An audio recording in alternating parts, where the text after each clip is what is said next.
কথা প্রসঙ্গে শ্রী শ্রী ঠাকুর বললেন, যে বৈশিষ্ট্যকে জানে না সে ব্রহ্মচারী নয়। এক ব্রহ্ম বটগাছ হলো, কুকুর হলো, মানুষ হলো, গরু হলো, কেন হলো, কেমন করে হলো, কেমন করে, কোথায়, কী জৈবিক সংহতি বা সংস্থিতি নিয়ে, তা সে জানে না। সে আবার ব্রহ্মচারী কিসের? দেবেন্দা বললেন, কালিয়ে দমন কি? শ্রী শ্রী ঠাকুর বললেন, আমার মনে হয় নাগ বলে এক অবাধ্য জাতি ছিল, তিনি তাদের জয় করলেন। তারা তাকে ও তার সংস্কৃতিকে গ্রহণ করল।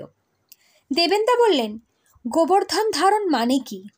আমার মনে হয় গোজাতির বৃদ্ধি যাতে হয় তাই করেছিলেন, তাই কি?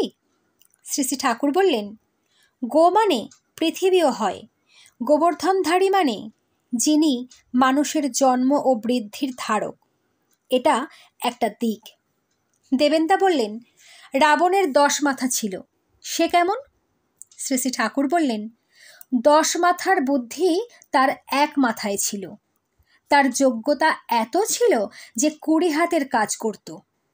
আলোচনা প্রসঙ্গে 49 খণ্ড। জয়গুরু।